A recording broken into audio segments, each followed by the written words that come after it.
Hi friends, welcome to Telugu tech learners. ఈ వీడియోలో మనం వాల్యుబుల్ ఇన్వెంటరీ నో కంటెంట్ అనే ఇష్యూతో కనుక మీ యాడ్సెన్స్ రిజెక్ట్ అయితే అది ఎలా సాల్వ్ చేయాలి, మీ యాడ్సెన్స్ ఎలా అప్రూవల్ పొందాలో ఈ వీడియోలో అయితే తెలుసుకోబోతున్నాం. సో వీడియోని అయితే ఫస్ట్ నుంచి లాస్ట్ వరకు చూడండి. ఈ వీడియోలో అయితే మీకు 100% వర్క్ అయ్యే సొల్యూషన్ అయితే చెప్పబోతున్నాను.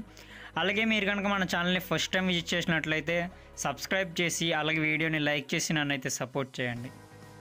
సో మన ఛానల్లో బ్లాగింగ్ సంబంధించిన ట్యూటోరియల్స్ అన్నీ అయితే చేసి పెట్టాను. సో బ్లాగింగ్ ట్యూటోరియల్స్ అనే ప్లేలిస్ట్లో అయితే మీరు అవన్నీ చూడొచ్చు. అది తక్కువ టైంలో మీరైతే త్వరగా బ్లాగింగ్ ట్యూటోరియల్స్ నేర్చుకోవచ్చు అనమాట. సో మీరు కనుక ఇప్పటివరకు చూడకపోతే ఒక లుక్ అయితే వేయండి వాటి మీద. ఓకే, ఇంకా లేట్ చేయకుండా let's get into the topic. Okay, మీరు ఇక్కడ మీ యాడ్సెన్స్ రిజెక్ట్ అయిన రీజన్ చూసినట్లయితే valuable inventory no content. So ఈ రీజన్ చూస్తే మనకి ఏమర్థం అవుతుందంటే, సో కంటెంట్ లేకపోవడం వల్ల మనకైతే యాడ్సెన్స్ రిజెక్ట్ అయింది. సో అయితే వాళ్ళు చెప్తూ ఉన్నారు. సో నార్మల్గా చూసుకున్నట్లయితే ఇలా రిజెక్ట్ అవ్వడానికి చాలా రీజన్స్ అయితే ఉన్నాయి. సో అందులో మేజర్ రీజన్స్ గురించి ఫస్ట్ మాట్లాడుకుందాం, అలాగే మైనర్ రీజన్స్ గురించి నెక్స్ట్ మాట్లాడుకుందాం. సో మీరు మళ్ళీ ఇదే రీజన్తో మీ యాడ్సెన్స్ కనుక రిజెక్ట్ అవ్వకూడదు అనుకుంటే ఈ వీడియోని అయితే ఫస్ట్ నుంచి లాస్ట్ వరకు చూడండి. సో దాని ద్వారా మీరు ఇలా రిజెక్ట్ అవ్వడానికి ఏవైతే రీజన్స్ ఉన్నాయో అవైతే మీరు చేయకుండా ఉండగలుగుతారు. అలాగే మీకు ఇంకా ఏ రీజన్ రాకుండా కూడా చేయొచ్చు. సో దానికోసం నేనైతే ఒక వీడియో చేశాను, యాడ్సెన్స్కి ఏమేమి కావాలో, సో యాడ్సెన్స్ అప్రూవల్ అంటే ఏమేమి కావాలో. సో ఆ వీడియో లింక్ అయితే డిస్క్రిప్షన్లో ఇచ్చేస్తాను. ఆ వీడియోలో ఉన్నట్లు చేస్తే మీకు ఏ రీజన్ ద్వారా కూడా రిజెక్ట్ అవ్వదు, అలాగే మీ యాడ్సెన్స్ 100% అప్రూవ్ అవుతుంది. సో వీడియో లింక్ అయితే డిస్క్రిప్షన్లో ఇస్తాను, ఒకసారి చూసేయండి. అలాగే మీరు కనుక మీ బ్లాగ్లో కింద ఇక్కడ నేను సెర్చ్ చేసాను చూసారా, ఆల్ కాపీ రైట్స్ అని చెప్పేసి ఇలా తెలుగు టెక్ లెర్నర్స్ 2021 అని. సో అలాగే మీరు కూడా మీ బ్లాగ్లో పెట్టుకోవాలనుకుంటే దానికి సంబంధించిన వీడియో చేశాను. అలాగే మీ బ్లాగ్ కోసం ఒక చాట్ బోట్ క్రియేట్ చేసుకోవాలనుకుంటే ఎలా చేయాలో కూడా ఒక వీడియో చేశాను. అలాగే క్రియేట్ చేసుకున్నాక మీ బ్లాగ్లో ఎలా మైగ్రేట్ చేసుకోవాలో, అలా ఇంటిగ్రేట్ చేయాలో కూడా ఒక వీడియో అయితే చేశాను. సో మీరైతే నా ఛానల్లో చాలా యూస్ఫుల్ కంటెంట్ అయితే చేస్తాను. మీరైతే సబ్స్క్రైబ్ చేసి వెంటనే పక్కన బెల్ ఐకాన్ అయితే క్లిక్ చేయండి. ఓకే, ఇంక విషయంలోకి వచ్చినట్లయితే నార్మల్గా నో కంటెంట్ ఈ రీజన్తో మీ యాడ్సెన్స్ రిజెక్ట్ అవ్వడానికి కారణం వన్ ఆఫ్ ద రీజన్ వచ్చేసి, సో ఇక్కడ డ్రాప్ డౌన్ లిస్ట్ ఉంది కదా, సో ఆ లిస్ట్లో అయితే చాలామంది ఏ మెనూ కూడా పెట్టకుండా వదిలేసేస్తున్నారు. అంటే అదంతా ఎంటీగా వదిలేస్తారు అనమాట. ఒక్క హోమ్ మెనూ కూడా యాడ్ చేయకుండా మొత్తం అంతా ఖాళీగా వదిలేస్తున్నారు. సో అలా వదిలేసినా సరే నో కంటెంట్ అనే రీజన్తో రిజెక్ట్ అయ్యే అవకాశాలు ఉన్నాయి. అలాగే విడ్జెట్స్ యాడ్ చేయకుండా వదిలేసిన, సో అంటే మీరు ఇక్కడ పక్కన చూడొచ్చు, పక్కన అంతా ఖాళీగా ఉందనుకోవచ్చు, కానీ నేను ఇక్కడ ఒక విడ్జెట్ అయితే యాడ్ చేశాను, సెర్చ్ దిస్ బ్లాగ్ అని. సో అలా ఏదో ఒకటైతే యాడ్ చేయాలి. మీరు ఏ విడ్జెట్ ఎంటీగా అయితే వదిలేయకూడదు, అలాగని ఎక్కువ యాడ్ చేసేయకూడదు. గందరగోళంగా అయిపోయినా మీకైతే బ్లాగ్ అనేది యూజర్స్కి గందరగోళంగా ఉంటుంది కాబట్టి, యూజర్ ఫ్రెండ్లీగా ఉండదు కాబట్టి రిజెక్ట్ అయ్యే అవకాశాలు ఉన్నాయి. అలాగే మీరు మరీ ఎంటీగా ఉంచకూడదు, మరీ క్లమ్జీగా ఉంచకూడదు. అలాగే మీరు ప్రతి మెనూ బార్లో ఇక్కడ పైన ఉందిగా హోమ్ అబౌటస్, అలా ఏదో ఒక యాడ్ చేయాలి. అక్కడ అట్లీస్ట్ సోషల్ మీడియా లింక్స్ అయినా ఉండాలి. ఓకే, మీరు స్టార్టింగ్లో ఒక రిజెక్ట్ అయినట్టు, ఈ రీజన్తో రిజెక్ట్ అయిన ఒక ఈమెయిల్ యొక్క స్క్రీన్ షాట్ అయితే చూశారు కదా. సో అదైతే మన సబ్స్క్రైబర్ ఒకరైతే పంపించారు. సో తన బ్లాగ్ అయితే విజిట్ చేసి ప్రాబ్లం ఏంటో చూద్దాం, ప్రాబ్లం ఎక్కడ ఉంది, ఎందుకు ఈ రీజన్తో అయితే రిజెక్ట్ అయిందో చూద్దాం. సో తన బ్లాగ్ వచ్చేసి Bhadratech YouTube channel .blogspot.com.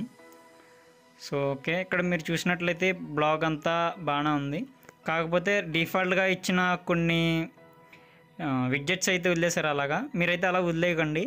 So అయితే రిమూవ్ చేసేయాలి, ఎందుకంటే అవి కనుక యాడ్సెన్స్ పాలసీ ఫాలో అవ్వకపోతే మీ యాడ్సెన్స్ రిజెక్ట్ అవుతుంది. ఫాలో అవుతే కనుక మీకు ఎటువంటి ప్రాబ్లం అయితే ఉండదు. సో కాబట్టి అటువంటి అనవసరమైనవి అయితే రిమూవ్ చేసేయండి.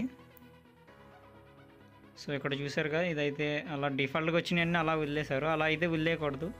సో అవన్నీ రిమూవ్ చేసేయండి. ఇక్కడ కూడా మీకు ఇక్కడ ఎంటీగా కనిపిస్తుంది రీసెంట్ పోస్ట్, అక్కడ కూడా ఏదో ఒక పోస్ట్ అయితే యాడ్ చేయాలి మీరు. ఓకే, సో ఎక్కడైతే ఎంటీగా లేదు, మరి ఎందుకు రిజెక్ట్ అయింది? సో పైన ఎంటీ స్పేస్ గురించి వదిలేంది, తర్వాత మాట్లాడుకుందాం. ఓకే, ఒకసారి బ్లాగ్ పోస్ట్ అయితే ఓపెన్ చేసి చూద్దాం. ఓకే, మీరు ఇక్కడ బ్లాగ్ పోస్ట్ చూసారుగా, ఇది ఎంత చిన్నది ఉందో. ఓకే, ఒకసారి బ్లాగ్ పోస్ట్లో ఎన్ని వర్డ్స్ ఉన్నాయో చూద్దాం. సో అది ఎలా చూడాలంటే ఒకసారి మొత్తం అంతా బ్లాగ్ పోస్ట్ అంతా కాపీ చేసేయండి. మీరు మీ గూగుల్ ఓపెన్ చేసి వర్డ్ కౌంటర్ అని అయితే సెర్చ్ చేయండి. ఓకే, ఫస్ట్ వచ్చిన లింక్ని అయితే ఓపెన్ చేయండి. ఓకే, ఇక్కడ ఉన్నది రిమూవ్ చేసేద్దాం. రిమూవ్ చేసి ఇదైతే పేస్ట్ చేయండి. ఓకే, ఇక్కడ చూసినట్లయితే మనకి 46 వర్డ్స్ ఉన్నాయి. సో నేనైతే వీడియోలో ఏం చెప్పాను, మినిమం 500 వర్డ్స్ అయితే ఉండాలని చెప్పాను.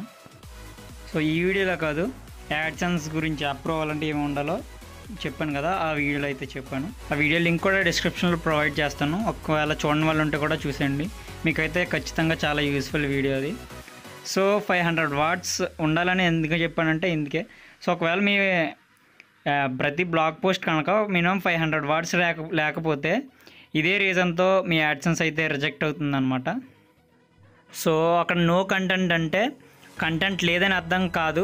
సో కంప్లీట్గా నో కంటెంట్ అంటే కంటెంట్ లేదని అర్థం కాదు, అక్కడ సరిపడా కంటెంట్ లేదని కూడా అర్థం అనమాట. సో వీళ్ళైతే గూగుల్ వాళ్ళైతే అన్నీ డైరెక్ట్గా చెప్పరు, అట్టుపండు వలిచిపెట్టినట్టు. సో మనమైతే అర్థం చేసుకోవాలి అలా చెప్పిన కండిషన్స్ అన్నీ ఫాలో అవుతున్నామా లేదా అనేది. సో మీ బ్లాగ్లో మినిమం 500 వర్డ్స్ లేకపోయినా, మీ బ్లాగ్లో మినిమం ఒక 16 బ్లాగ్ పోస్ట్ అనేవి లేకపోయినా సరే ఈ రీజన్తో అయితే మీ యాడ్సెన్స్ రిజెక్ట్ అవ్వడానికి మేజర్ ఛాన్సెస్ అయితే ఉన్నాయి. సో ఈ రీజన్తో ఎవరెవరికైతే బ్లాగ్ యాడ్సెన్స్ అనేది రిజెక్ట్ అవుతుందో వాళ్ళందరికీ వచ్చిన మేజర్ రీజన్ అయితే ఇదే. సో సరిపడా వర్డ్స్ ఉండవు, అలాగే సరిపడా బ్లాగ్ పోస్ట్ అయితే ఉండవు అనమాట. కంగారు పడి అప్లై చేసేస్తే ఈ రీజన్తో రిజెక్ట్ అవుతుంది. సో కంగారు పడకుండా ఒక్కో బ్లాగ్ పోస్ట్ 500 వర్డ్స్ ఉండేలా ఒక 16 బ్లాగ్ పోస్ట్ వరకు రాసి అప్లై చేయండి. ఓకే, మా బ్లాగ్లో ప్రతి చోట ప్రతి ప్లేస్ ఆర్డర్లో ఏదో ఒక విడ్జెట్ అయితే యాడ్ చేసాం. డ్రాప్డౌన్ మెనూలో ఏదో ఒక మెనూ అయితే ఉంది. సోషల్ మీడియా లింక్స్ కూడా ఇచ్చాం.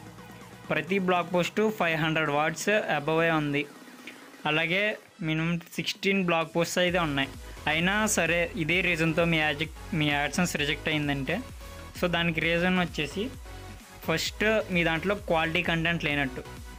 సో అంటే ప్రాపర్ గ్రామర్ కానీ, ప్రాపర్ సింటాక్స్ అంటే ఫుల్ స్టాప్లు, కామాలు, లేదంటే ప్రాపర్ సెంటెన్స్ ఫార్మేషన్తో కానీ అలా కనుక మీ అంటే ఒక సరైన ఫార్మల్ లాంగ్వేజ్లో కనుక మీ బ్లాగ్ పోస్ట్ అనేది లేకపోతే ఈ రీజన్తో రిజెక్ట్ అవ్వడానికి ఒక ఛాన్స్ ఉంది. ఇంకా ఇదే రీజన్తో యాడ్సెన్స్ రిజెక్ట్ అవ్వడానికి కారణాలు ఏమున్నాయంటే ఒకే చోట ఎక్కువ యాడ్సెన్స్ కోడ్స్ అనేవి పేస్ట్ చేసేయడం, అంటే ఒకే చోట ఎక్కువ యాడ్స్ అనేవి ప్లేస్ చేసేయడం అనమాట. ఇంకా ఎక్కువ ఇమేజెస్ యూస్ చేసి తక్కువ టెక్స్ట్ యూస్ చేయడం. అంటే మీరు ఇమేజెస్ యూస్ చేసినా పర్లేదు కానీ లేబుల్స్ అయితే ఎక్కువ ఉండాలి, అంటే టెక్స్ట్ కంటెంట్ అనేది మీడియా కంటెంట్ కంటే ఎక్కువ ఉండాలన్నమాట. ఇంకా మీ బ్లాగ్ పోస్ట్ అనేవి ఇండెక్సింగ్ చేయకపోవడం, అప్పుడు మీ బ్లాగ్ పోస్ట్ అనేవి గూగుల్కి సంబంధించిన బాట్స్కి అయితే కనిపించాం కాబట్టి నో కంటెంట్ అనే రీజన్తో కూడా రిజెక్ట్ అయ్యే అవకాశాలు ఉన్నాయి. సో ఒకవేళ కనుక మీకు బ్లాగ్ పోస్ట్ ఎలా ఇండెక్సింగ్ చేయాలో తెలియకపోతే సో నేనైతే యాడ్సెన్స్ అప్రూవ్ అవ్వడానికి అవసరమైనవి మాత్రమే ఒక ప్లేలిస్ట్ అయితే క్రియేట్ చేసి పెట్టాను మన ఛానల్లో. యాడ్సెన్స్ అప్రూవల్ అంటే ఏమేం కావాలో ఒక వీడియో కూడా చేశాను. సో వాటి లింక్స్ అయితే డిస్క్రిప్షన్లో ఇచ్చేస్తాను, మీరైతే చూడొచ్చు. మీరు కనుక ఈ వీడియోలో ఉన్నవి చెప్పినట్టు ఫాలో అయితే కనుక ఈ రీజన్తో కనుక మీ యాడ్సెన్స్ రిజెక్ట్ అయితే ఖచ్చితంగా ఈ రీజన్ అయితే సాల్వ్ అవుతుంది. ఇంకే రీజన్తో కూడా మీ యాడ్సెన్స్ అనేది రిజెక్ట్ అవ్వకూడదంటే సో నేను చెప్పానుగా ఒక వీడియో అయితే చేశానని, సో అందులో ఉన్నవి పాయింట్ టు పాయింట్ కనుక మీరు ఫాలో అయినట్లయితే మీ యాడ్సెన్స్ ఖచ్చితంగా అప్రూవ్ అవుతుంది. Okay, thank you for watching, bye bye.